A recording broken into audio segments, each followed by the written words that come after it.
This is the story of when I got to work with an Abbey Road mastering engineer. In this video, I'm going to tell you about the project, and then I'm going to take you with me on my adventure down to London to meet the mastering engineer and also share with you a short interview I did with him at the time. And there's also a story about Freddie Mercury, which is pretty cool. But first of all, what's the project? It's for this album. It's called Valénor. When I was growing up, then for some reason, the music we listened to was Queen and Led Zeppelin and Wishbone Ash, loads of 1970s rock influences. And that kind of distilled itself into an album, which I wrote with my brother Ben and a friend Nathan. And despite the fact that album was written so many years ago, it's still, as of yet, not released. So if you would like to help us release this album, follow on Bandcamp. When we get to 500 followers, we're going to try and release the album on vinyl. I'll put a link in the description below. Thank you so much. So because the influences of this album are those 1970s bands, I wanted to find a mastering engineer who had worked with bands like that first time around. Someone who knew what it was like to record bands to tape and then master their music, especially for vinyl. And I came across a chap called Jon Astley. He learned his trade working with a guy called Glyn Johns. And if you haven't heard of Glyn Johns, he worked with Led Zeppelin as a producer and actually pioneered drum recording techniques whilst working with that band. So considering he worked so closely with Glyn Johns, this already makes him the perfect candidate in my view. But if this wasn't good enough, he also produced The Who. He actually remastered some of Led Zeppelin's works later on. I'm just going to read this off Wikipedia. Here's a list of bands that Jon Astley has produced. Eric Clapton, Barclay James Harvest, Corey Hart, Debbie Harry, The Who, George Harrison, The Rolling Stones, Jools Holland, Van Morrison, Paul McCartney, Peter Gabriel, Slade, Sting, Bono, and Led Zeppelin. He later went on to work at Abbey Road Studios as a mastering engineer, so Jon Astley really knows his stuff. So Jon Astley had to be the mastering engineer for Valénor. I sent him an email and told him about the project, and he said I could go down to his home studio in Twickenham to work with him on the record. So without further ado, I want to take you back with me down to London to when I met Jon Astley.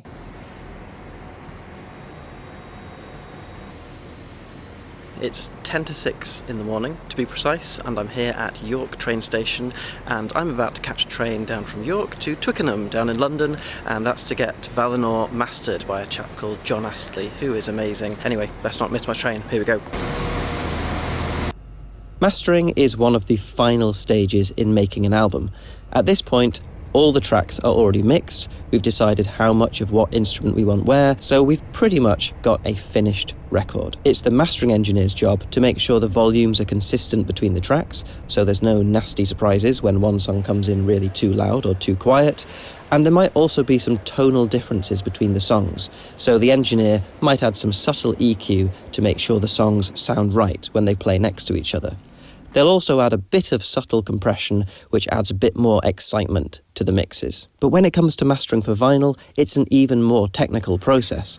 For example, any sudden bass frequencies might cause a needle to actually jump off a vinyl record. On a personal level, this is kind of a big moment for me because you can't really go back after the mastering process. So after today, this really will mean, after all these years, these songs are finished. Having now heard the final master that Jon Astley made, I can tell you he did such an incredible job. Anyway, we've arrived at his studio, so I'm going to take you inside for a sneak peek of some of the music and also for a quick chat with the man himself.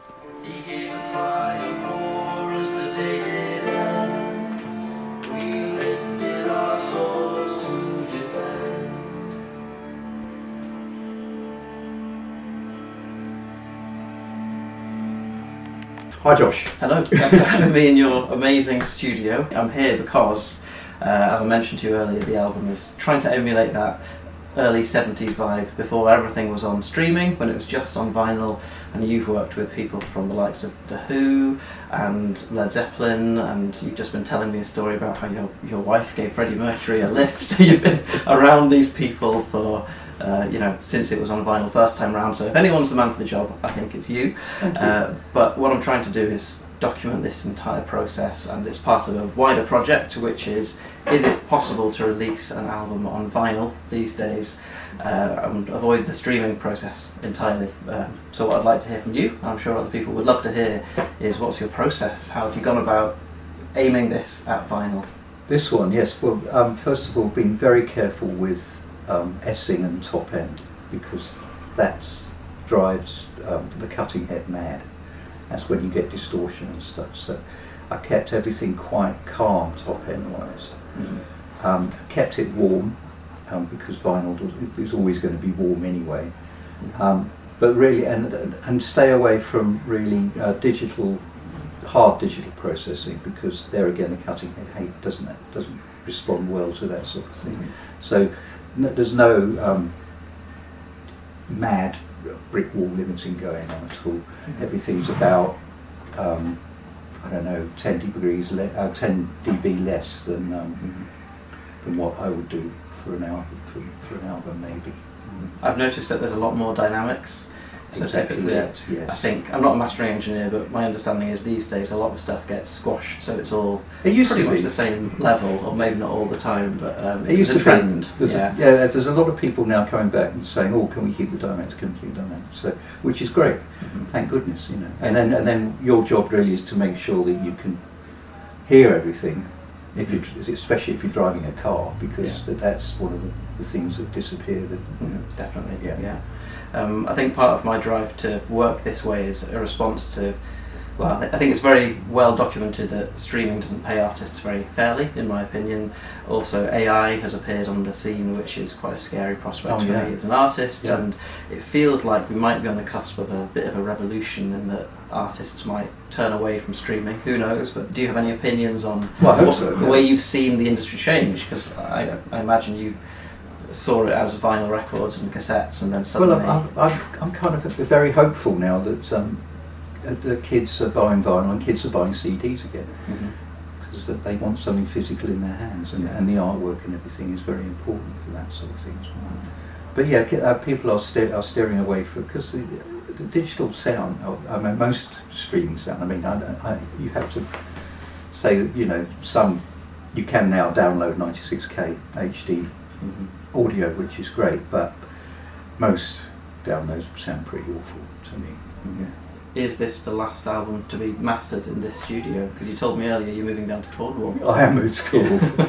No, I've got the guy from Manston coming in next week. I don't quite get that honour, but it's definitely been an honour working with you, John, as always. Pleasure. Thanks very much for chatting. So I hope you found that interesting, but I did promise you the story about Freddie Mercury. Before I tell it, please do consider going to the link in the description and following Valénor, so we can get up to 500 followers and release this album after all these years. So here's the story about Freddie Mercury. In a break in the mastering process, I went to the loo, and in the upstairs loo in Jon Astley's house, there was a photograph with what looked like a band, and I really recognised one of the faces, and it looked like Freddie Mercury.